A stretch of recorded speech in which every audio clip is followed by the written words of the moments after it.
जैसा कि अपने लास्ट एपिसोड के अंदर देखा था कि जियान ने डाउजोंग के अंदर ब्रेक थ्रू कर लिया था और उसके बाद जो जियान की सोल होती है मास्टर के पास पहुंच जाती है, जहाँ पर अभी के लिए वो लोग सोल ने उन्हें कैद कर रखा था, जिन्हें देख के जियान काफी उदास हो जाता और मास्टर से प्रॉमिस करता कि बहुत ही जल्दी वो उन्हें बचाने के लिए आएगा और फिर जिनसी के लिए एक फूल बनाता है, जिसकी वजह से उनकी बॉडी के अंदर जो फायर पॉइजन होता है वो बाहर निकलने लगता है। और फिर तभी जिन गुकलेन के बारे में पूछता है जिनको से, जैसे अगर आप लोगों को एकदम डिटेल के अंदर देखना है तो आप लोग ये वाली वीडियो देख सकते हो। और अभी के लिए आते हैं हम लोग नोबल पे, जहाँ पे जियान ने जिनको से काफी सारी जानकारी ले ली थी गुकलेन के बारे में और फिर उनको ग्रीट करता और बोलते कि अब मुझे जाना होगा यहाँ से, क्योंकि मैं यहाँ पे ज्यादा दिनों तक नहीं रुक सकता हूँ, क्योंकि मेरा एक बहुत ही बड़ा मसला है, उसे मुझे जल्द से जल्द सॉल्व करना है। और अगर फ्यूचर में मुझे टाइम मिले तो मैं डेफिनेटली आपसे मिलने के लिए आऊंगा और मैं अभी के लिए आपका काफी ज्यादा आभारी जो आप लोगों ने मेरी इतनी ज्यादा मदद करी। ये सुन के जेंसी और जिनको भी जियान को ग्रीट करते और बोलते कि तुम कभी भी माउस शेप आ सकते हो, क्योंकि अब ये तुम्हारा भी घर है। और साथ ही साथ बहुत बहुत धन्यवाद मेरी बॉडी से इस पॉइजन को बाहर निकालने के लिए, और ये एहसान मैं हमेशा तुम्हारा याद रखूंगा। ये सुन के जियान एक स्माइल करता और उन्हें ग्रीट करता और वहाँ से निकल जाता अपने एक नए सफर के लिए, जहाँ पर वो कुछ ही देर के अंदर ही माउस टैप को छोड़ देते, क्योंकि अब जियान की जो स्पीड थी वो काफी फास्ट हो चुकी थी। और साथ ही अब जियान को उड़ने के लिए पापा का पारा बनने की जरूरत नहीं थी, क्योंकि जियान अब बिना विंग्स के भी उड़ सकता था। मगर जियान अपने वोन विंग्स का यूज करता तो उसकी स्पीड काफी ज्यादा और भी फास्ट हो जाती। मगर जब से जियान को ये पता चला कि ये जो वोन विंग्स है वो फिनिक्स ट्रैप की, और अगर इन्हें किसी फिनिक्स ट्रैप के बंदे ने देख लिया तो फिर वो जियान के पीछे हाथ धो के पड़ जाएंगे, जब तक वो जियान को मार नहीं देंगे। इस वजह से जियान ने डिसाइड किया था वो वोन विंग्स का तभी यूज करेगा जब उसकी बात जान पे आ जाएगी। इसलिए जियान अपनी पावर पे डिपेंड होते हुए आगे बढ़ रहा होता है, मगर तभी जियान को याद आता है उसे तो पता ही नहीं कि अभी के विंड लाइटिंग ट्विन कहाँ पर है। इस वजह से जियान ने जो मैप खरीदा होता है उसे निकाल लेता और उसके अंदर देखने लगता है, जहाँ पर उसे विंड लाइटिंग ट्विन के मेन हेडक्वार्टर की लोकेशन मिल जाती है, जो कि काफी दूर होता है। जैसे देखा जियान बोलता है अभी के लिए मैं अपनी करंट स्टेज से कंटिन्यू ट्रेवल करता तो मैं 5 दिन के अंदर वहाँ पर पहुँच जाऊंगा। अगर मैं अपने पुराने लेवल पे होता तो मुझे वहाँ पे पहुँचने में कम से कम 10 दिन लग जाते और तब तक जो मीटिंग थी वो भी खत्म हो जाती और मुझे मिलता बाबा जी का टुल्लू। और ये बोलती है एक पल की भी देरी नहीं करता और निकल जाता विंड लाइटिंग ट्विन के मेन हेडक्वार्टर की तरफ। और ये जो हेडक्वार्टर है वो विंड लाइटिंग ट्विन के बाकी के हेडक्वार्टर की कंपैरिजन में काफी पावरफुल और काफी स्ट्रॉन्ग है, क्योंकि यहाँ पर जो इनका डिफेंस है वो काफी स्ट्रॉन्ग है और साथ ही यहाँ पे काफी वॉरियर भी है। और ये इसलिए क्योंकि विंड लाइटिंग ट्विन ने इसी हेडक्वार्टर से काफी सारी फाइटें भी लड़ी है और काफी सारी फाइटें जीती भी है। इसी वजह से आज ये इतना पावरफुल हो गया है। और इनके 48 ट्विन की मीटिंग की बात की तो ये हर कुछ सालों बाद की जाती है, जिसका मतलब ये बिल्कुल भी नहीं होता कि चारों ट्विन के एल्डर आकर आपस में बातचीत करे और बढ़िया चाय पे चर्चा करे, बल्कि इसका मतलब ये होता है कि यंग जनरेशन के जो वॉरियर होते हैं वो आपस में फाइट करते हैं और साथ ही जो नए डिसेबल होते हैं वो भी आकर यहाँ पे फाइट करते हैं, जिसकी वजह से इन्हें कुछ हिडन टैलेंट देखने को मिलता है, जैसे कि मिस पेंग, मिसमू और तांगिया और वांगचिन, ये सभी इसी मीटिंग के नतीजे हैं, जो कि अब इन चारों ट्विन के एक जाने वाले नाम माने जाते हैं। और साथ ही ऐसा भी नहीं कोई आउटसाइडर इसके अंदर भाग नहीं ले सकता है, सबकी कोई भाग ले सकते, मगर जो इसकी रिक्वायरमेंट है वो काफी हार्ड है, जैसे बहुत सारे ओल्ड जनरेशन के लोग भी फुलफिल नहीं कर सकते हैं। और साथ ही इसकी मीटिंग की लोकेशन की बात की तो वो डिपेंड करता था कि लास्ट टाइम इस कंपटीशन को किसने जीता है, और फिर इसके लास्ट कंपटीशन की बात की तो उसे मिस पेंग ने जीता था। इस वजह से ये जो कंपटीशन है इस बार विंड लाइटिंग ट्विन के अंदर हो रहा था। और फिर जो जियान था वो ट्रैवल करते करते विंड लाइटिंग ट्विन के काफी पास पहुंच चुका था, जहाँ पे चाहो तो बड़े बड़े पहाड़ होते हैं, क्योंकि जो विंड लाइटिंग ट्विन है वो अभी के लिए माउंटेन रेंज के अंदर बसा हुआ है। और तभी जब एक पहाड़ के ऊपर आके खड़ा हो जाता और नीचे की तरफ देखने लगता, जहाँ पर अभी के लिए काफी सारे लोग यहाँ फिर रहे होते हैं, तो जिन उसे देख के बोलता तो अच्छा तो फिर ये है विंड लाइटिंग ट्विन, जहाँ पर अभी के लिए जो विंड की एनर्जी वो काफी ज्यादा है। और साथ ही जो मीटिंग स्टार्ट होने वाली थी उससे पहले मैं यहाँ पे पहुंच चुका हूँ, क्योंकि मुझे कंटिन्यू 4 दिन तक सफर करना पड़ा और मैं 4 दिन के अंदर यहाँ पे पहुंच गया। और फिर ये गहरी सांस लेता और अपनी स्पेस टैंक से एक मास्क को निकाल लेता और अपनी यूडी को भी निकाल लेता और उन दोनों को पहन लेता है, क्योंकि वो अभी के लिए किसी की नजरों में नहीं आना चाहता था, क्योंकि अभी के लिए जो मीटिंग होने वाली है यहाँ पर सभी बड़े बड़े विंड लाइटिंग ट्विन के वॉरियर आए होंगे, जिसके अंदर वो पीटैन भी होगा। अगर उसने जियान को पहचान लिया तो जियान के लिए बहुत ही बड़ी मुसीबत खड़ी हो जाएगी। इस वजह से जियान कोई मुसीबत नहीं चाहता था, इस वजह से जियान ने अपने आप को कवर कर लिया था, क्योंकि यहाँ पे जियान का आने का सिर्फ एक ही मकसद था, वो फेंगजन जी से मिलना। और अगर उनसे मिलने से पहले यहाँ पे कोई पंगा दंगा हो गया तो फिर जियान की अपने पैर पे कुल्हाड़ी मारने जैसा होगा। इसी वजह से जियान कोई पंगा दंगा नहीं करना चाहता था, इस वजह से उसने अपनी आइडेंटिटी और अपने ऑरे को छुपा लिया था। और फिर जियान वहाँ से नीचे आ जाता और यहाँ पे अभी के जो रास्ता वो काफी ज्यादा था। अभी एक बंदा बोलता कि यहाँ पे जो रास्ता है वो काफी ज्यादा, और मुझे नहीं लगता कि विंड लाइटिंग ट्विन इतने ज्यादा लोगों को संभाल पाएगा। लेकिन के दूसरा बंदा बोलता कि इसमें हम लोग कर भी कुछ नहीं सकते, क्योंकि नेक्स्ट ईयर का जो कंपटीशन था वो विंड लाइटिंग ट्विन जीता था, इस वजह से उनका डिसीजन था यहाँ पे मीटिंग करवाने का, इस वजह से यहाँ पे हो रही है। और एपिजिन खड़ा हुआ ये सभी बातें सुन रहा था, तभी एक बंदा बोलता कि अभी के लिए मुझे ये नहीं पता कि इस साल की मीटिंग कौन जीतने वाला है, क्योंकि मिस पेंग भले काफी पावरफुल है, मगर जो बाकी क्लैन के वॉरियर है वो भी बहुत ही पावरफुल है, चाहे वो मिसमू हो चाहे फिर वो तांगिया हो। और साथ ही मैंने इस बार तो इनके बारे में ये भी सुना कि ये सभी लोग हेवी ब्लड माउंटेन पुल गए थे, जहाँ पर इन लोगों ने कल्टीवेशन की थी, जिस वजह से इनके जो डाउजर होने के जो चांसेस है वो भी काफी बढ़ जाते। और मुझे ऐसा लगता है कि शायद इनमें से किसी ने डाउजर के अंदर ब्रेक थ्रू कर लिया हो। अभी एक बंदा बीच में टपक पड़ता और बोलते कि भले ये लोग डाउजर के अंदर ब्रेक थ्रू ना करे हो, मगर फिर भी इनके पास ऐसी कमाल की दाव के लिए जिनकी वजह से ये बहुत ही आसानी से डाउजर लेवल की वॉरियर को भी हराने की ताकत रखते हैं। मगर ये सेंटर पेन काफी बड़ा और काफी मिस्टीरियस है, इस वजह से इस कंपटीशन में बहुत सारे ऐसे लोग भी आए होंगे जो शायद इन लोगों से भी काफी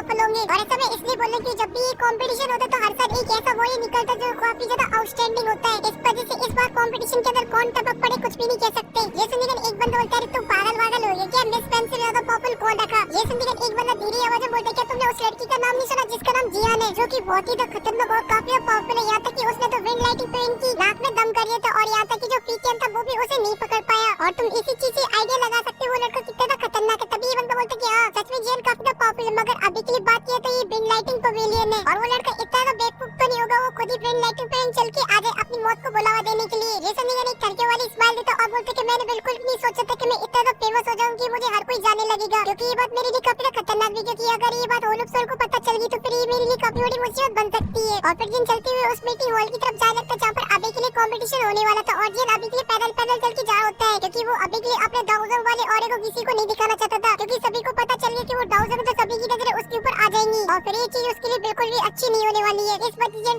टुकर करके आगे जा रहा होता है और अपने मन में बोलता है कि मुझे किसी भी कीमत पे फैंगटन से मिलना होगा, मगर मिलती कर मैं उन्हें मास्टर के बारे में नहीं बताऊंगा। सबसे पहले मैं उन्हें परखूंगा और उसके बाद ही उन्हें मास्टर योलो के बारे में बताऊंगा कि भले मास्टर योलो ने मुझसे बोला था कि उनके ऊपर मैं आंख बंद करके ट्रस्ट कर सकता हूँ, मगर जिस समय वो बहुत कुछ चेंज कर देता है। इस वजह से सबसे पहले मैं उनसे बातचीत करूंगा और उनके बिहेवियर के बारे में जानूंगा और फिर उसके बाद ही मैं मास्टर योलो के बारे में बताऊंगा। और ऐसे जिन चलते चलते एक बहुत ही बड़े गेट के पास पहुंच जाता है जिसके बाहर अभी के लिए काफी सारे लोग खड़े थे और उन्हीं के सामने खड़े थे दो बुड्ढे जो कि मिस पेंग के साथ आए थे जब मिस पेंग हैवी ब्लड माउंटेन पुल आई थी। जिन्हें देख के जन काफी हैरान हो जाता और बोलता कि मैं उम्मीद करता हूँ ये बुड्ढे मेरे ऑरे को ना सेंस कर पाए, वरना ये मेरे लिए काफी बड़ी मुसीबत हो सकती है, क्योंकि ये दोनों काफी पावरफुल है। और गेट के सामने जो यंग जनरेशन के लोग खड़े हुए थे वो आपस में बातें कर रहे होते और बोल रहे होते कि इस बार का जो कंपटीशन है वो बहुत ही हार्ड होने वाला है, क्योंकि इस बार जो पार्टिसिपेंट इसके अंदर जो एंटर होने वाले उनका जो टेस्ट लेने वाले वो विंड लाइटिंग पेन की खतरनाक एल्डर है, क्योंकि ये दोनों एल्डर काफी पावरफुल है और इनकी जो इज्जत है वो विंड लाइटिंग पेन के अंदर बहुत ही ज्यादा है। इसी वजह से हम लोगों ने इनके टेस्ट को क्वालीफाई कर लिया तो ये हमारे लिए काफी बड़ी अचीवमेंट होगी। और ये सुन के बेचारा टेंशन में जा रहा होता है, उसकी डोल की पोल ना खोले तभी एक एल्डर बोलता है कि ऐसा कि तुम्हें पता है कि हमारे रूल्सों के बारे में, अगर तुम्हें इस कंपटीशन के अंदर भाग लेना है तो तुम्हें 3 शर्तों को मानना होगा, जहाँ पे सबसे पहली शर्त है तुम्हें कम से कम डाउ वन के 3 स्टार पर होना होगा। दूसरी शर्त ये है कि तुम्हारी एज 30 साल से नीचे होनी चाहिए और जो तीसरी शर्त है वो है तुम्हें कम से कम 5 अटैकों को हमारे झेलना होगा, जिसके बाद ही तुम इस कंपटीशन के अंदर भाग ले सकते हो। और आप इन तीनों में से कोई भी चीज को फुलफिल नहीं कर सकते और अगर आप लोगों को सिर्फ कंपटीशन को देखना ही है तो आप लोग दूसरे वाले रास्ते से जा सकते हो, जहाँ पर आप लोगों को कोई भी टेस्ट वगैरह देने की कोई जरूरत नहीं है। ये सुनकर काफी सारे लोग उसी डायरेक्शन की तरफ जाने लगते तो जियान भी उनके पीछे जाने लगता है, क्योंकि अभी के लिए यहाँ पे कोई भी कंपटीशन के अंदर भाग लेने के लिए नहीं आया था, क्योंकि उसे इस कंपटीशन के अंदर बिल्कुल भी इंटरेस्ट नहीं था, क्योंकि वो सिर्फ यहाँ पे पेंगुइन से मिलने के लिए आया था। और वो दोनों एलर टेस्ट लेने स्टार्ट कर देते जहाँ पर वो काफी सारे स्टूडेंट को निकालते जा रहे थे, क्योंकि बहुत सारे स्टूडेंट यहाँ पे ऐसे थे जिन्होंने पिल खा के अपनी पावर को बढ़ाया था, मगर वो एल्डर काफी साफ थे, इस वजह से वो बहुत ही आसानी से पहचान जाते थे और वो सभी को रिजेक्ट करते जा रहे होते। और अभी जियान तो वही सब देखी हंस रहा होता और आगे बढ़ता जा रहा होता दूसरी रोड से। तभी जियान एंटर करने वाला तभी एक एल्डर पीछे से चलाता है, कोई रोड के रुक जाओ। ये सब लेकिन जियान के एकदम से पसीने छूट जाते क्योंकि उसे लगा कि उसका रायता फैल चुका है। इसी वजह से जियान पंच बना के तैयार हो गया था, अगर कोई बातचीत हुई सीधा मुंह पे पंच झड़ देगा। मगर तभी एल्डर जियान ने प्यार से बोलता है अभी के लिए तुम्हारी एज और तुम्हारे लेवल को देखा जाए तो तुम बहुत ही आसानी से इसे क्वालीफाई कर सकते हो, तो फिर तुम इस कंपटीशन के अंदर भाग क्यों नहीं लेना चाहते? अगर तुम लेना चाहते तो फिर हमारे टेस्ट को दे सकते हो। ये सुनकर वहाँ पे जितने भी लोग खड़े होते सभी लोग जियान को देखने लगते और अपने मन में बोलते कि ये लड़का कितना टैलेंटेड होगा, जैसे खुद एल्डर ने रोका है। सच में ये लड़का काफी तो भाग्यशाली है। मगर ये एकदम फुल एटीट्यूड में बोलता है कि मुझे इस कंपटीशन के अंदर भाग लेने में बिल्कुल भी इंटरेस्ट नहीं है, क्योंकि मैं यहाँ पे किसी को ढूंढने के लिए आया हूँ। और ये बोल के जिन वहाँ से चला जाता वहीं पे ये सब देखिए वो एल्डर बोलता है कि ये लड़का सच में बहुत ही ज्यादा एरोगेंट है। जैसे इनके दूसरे एल्डर बोलते कि इस लड़की से तुम्हें कुछ अजीब सी फीलिंग नहीं है? जैसे इनके दूसरे एल्डर बोलते कि इसलिए हो सकता है क्योंकि इसकी जो बॉडी से जो पहले ऑरा मैंने सेंस किया था वो बहुत ही ज्यादा पावरफुल था, इस वजह से तुम्हें भी इसका पावरफुल ऑरा महसूस हुआ होगा। और इसकी बॉडी का जो ऑरा था वो बिल्कुल भी साधारण नहीं था, क्योंकि इसके अंदर से काफी फायर एफिनिटी वाली एनर्जी बाहर निकल रही थी। जैसे कि दूसरा एल्डर बोलता कि ये तुम्हारा बैम हो सकता है, अगर इतना ज्यादा पॉपुलर तो जरूर इस कंपटीशन के अंदर भाग लेता। और फिर सीन कटो के जियान के ऊपर आ जाता जो कि अभी ये बैटल एरिया के अंदर पहुंच चुका होता और फिर एक अच्छी सी जगह जाके बैठ जाता है और फिर आसपास की जगह को देखने लगता है, जहाँ पर जियान को पता चलता है कि जो यहाँ की पेड़ है उसके अंदर काफी थंडर एनर्जी है। और इसी वजह से जियान अपने मन में बोलता है कि अभी के लिए मुझे यहाँ पे जो थंडर और विंड की पावर महसूस हो रही थी वो शायद इसी ट्री की वजह से निकल रही थी। और इस जगह पे कोई विंड लाइटिंग देखी वाला बंदा कल्टीवेशन करता तो उसके जो लेवल बढ़ने के चांसेस वो काफी बढ़ जाते हैं। सच में विंड लाइटिंग पे इनका जो मेन हेडक्वार्टर वो काफी अच्छी जगह पर है, जहाँ पर उनकी जो सभी कल्टीवेटर और विंड लाइटिंग देखी वाले इस वजह से उनकी जहाँ पे जो लेवल बढ़ने के चांसेस है वो काफी ज्यादा हाई रहते होंगे। और जब ये सब सोच ही रहा होता तभी आसमान में एक बहुत ही बड़ा स्पेशल ईगल आ जाता है, जिसके ऊपर खड़ी थी मिस पेंग। तो जियान उन्हें घूर के देखने लगता है, क्योंकि वैसे विंड लाइटिंग पे इनकी सबसे अच्छी डिसेबल थी और उनके बारे में कहा जाता है कि वो बहुत ही जल्दी आगे चल के विंड लाइटिंग पे इनकी हेड ही बनेंगी। तभी जियान उन्हें देख के अपने मन में बोलता है कि ये लड़की बिल्कुल भी साधारण नहीं लगती है, क्योंकि जब से मैं विंड लाइटिंग पे इनके अंदर आया हूँ तो मैंने काफी सारे लोगों को देखा है, मगर अभी तक मैंने जितने भी लोगों को देखा उनमें सबसे ज्यादा खतरनाक और सबसे ज्यादा मिस्टीरियस ये लड़की है। यहाँ तक कि मैंने बात बॉडी से मुझे इतना खतरनाक पॉपुलर और फील नहीं होता है जो कि इस लड़की की बॉडी से होता है। इसी वजह से मुझे ऐसा लगता है इस कंपटीशन को बहुत ही आसानी से मिस फैन जीत लेगी, क्योंकि अभी के लिए जो मिस मूव है चाहे फिर वो टांगे वो इतने ज्यादा पॉपुलर है जो मिस फैन को हरा पाए। मगर ये लड़की मुझे बिल्कुल भी पसंद नहीं है और मैं बिल्कुल भी नहीं चाहता ये जीते, मगर क्या कर सकते हैं, अभी के लिए इसकी पावर का उन लोगों के सामने कोई भी कंपैरिजन नहीं है। और फिर इन आसपास की जगह को देखते जहाँ पे काफी ज्यादा रस हो चुका होता और जी ये सब देख के काफी शॉक हो जाता और बोलते कि मैंने बिल्कुल भी उम्मीद नहीं की थी इस कंपटीशन को देखने के लिए यहाँ पे इतने सारे लोग आ जाएंगे और इनका जो लेवल है वो बिल्कुल भी साधारण नहीं है, भी काफी ज्यादा पॉपुलर है। और ऐसी सभी चीजों को नोटिस करो तो और ऐसी कुछ टाइम पीछे तभी अचानक से जो विन लाइट इवेंट की घंटे होते हैं वो जोर जोर से बजने लगते हैं और जो विन लाइट इवेंट की डिसेबल होते हैं वो खड़े हो जाते हैं और आसमान जाके एकदम ग्रीट करने लगते किसी को। और तभी वहाँ पे 4 जगह पे लाइटनिंग होती है और वहाँ पे 4 बॉडी आ जाते हैं और उन्हीं में जियान की नजर पड़ती है एक बॉडी के ऊपर जो कि और नहीं वो होता है फीते जिसे देख के जिनका थोड़ा सा दिल बैठ जाता है और तक इसे देख लिया तो लेने के देने पड़ जाएंगे। मगर तभी अचानक से वहाँ पे एक खतरनाक एंट्री होती है और वो एंट्री किसी और की नहीं वो होती है विन लाइट इवेंट के लीडर की ली जुंगजे, जो जाके विन लाइट इवेंट की हेड की सीट के ऊपर बैठ जाती है। जियान उसे देखता है उसकी आंखें फटी रह जाती है और वो तो ये तो ली जुंगजे है। और ये उसकी अपीयरेंस की बात की तो एकदम हट्टा कट्टा मुस्टंडा रखा था, मगर अभी के लिए उसने अपनी पावर को सप्रेस कर रखा होता है। इसी वजह जब उसे सीटी स्कैन करता तो बोलता कि अभी के लिए इसकी पावर को देखा जाए तो फीतियान से भी काफी ज्यादा कमजोर लग रहा है, मगर इसकी जो ऑरे से जो मेरी बेटी है वो काफी ज्यादा सप्रेस हो रही है। मगर ये बात को बहुत ही अच्छे से जानता है कि ये बंदा डाउजूंग है और सभी पहला डाउजूंग था जिसे जियान ने फेस टू फेस देखा था, वरना जियान ने अभी तक गोलोक सोल के बॉडी को देखा था, लेकिन उसने अभी के लिए उसे सोल फॉर्म के अंदर देखा था, मगर फिजिकली ये पहला बंदा था। तभी जो अरीना होती है फिर से चेंज होने लगती क्योंकि वहाँ पे एंटी मारता एक और बंदा जो कोई और नहीं वो होता है एक और डाउजूंग जो कि शॉट के ऊपर कदम रखते हुए आगे बढ़ते जा रहा था, जिसे देख जियान लीजन से खड़े हो जाता है और ग्रीट करते हुए बोलता है फाइनली जियान जोन से यहाँ पे आ चुके और वो भी एकदम सबसे पहले। सच में आपकी जो टाइमिंग वो काफी तक कमाल की है। तभी जियान की नजर जैन जोन के पीछे पड़ती जहाँ पर तांगे खड़ा होता है जिसे जियान पहले भी मिल चुका है। इसी वजह से समझ जाते अभी के लिए जिसने एंटी मारी वो 10,000 शॉट में इनके लीडर जैन जोन है, जिन्हें देख के सभी लोग बोलते कि अभी के लिए इनकी लेवल की बात की तो वो लीजन से बिल्कुल भी कम नहीं है, एकदम बराबरी की टक्कर के बंदे हैं। और जैन जोन जाकर एक सीट के ऊपर बैठ जाते और उनके पीछे जाके तांगे खड़ा हो जाता है। अभी अचानक से उनके पास एक बंदा अपेयर होता है जो कि आधा ब्लैक एंड व्हाइट होता है, जो कि जैन जोन से बोलता है कि अभी के लिए आप पुरानी बातों को लेकर बैठे हो, अभी भी आपने मुंह फुला रखा है, जब मैंने तुम्हें हराया तुम उसी बात को लेकर बैठे हुए हो। ये सुनकर जैन जोन बोलते हैं ओल्ड वांग जोन आप क्या ही बोल रहे हो, आप शायद भूल चुके हैं आपको फेंग जोनी ने 100 अटैक के अंदर ही हरा दिया था। ये सुनकर वांग जोन का मुंह बन जाता है, मगर तभी अचानक से वहाँ का जो एटमॉस्फेयर होता है वो काफी अजीब तरीके से चेंज होने लगता है और तभी वहाँ पे एक बहुत ही बड़ी लाइटनिंग होती है और वहाँ पे एंट्री मारता है one and only Feng zone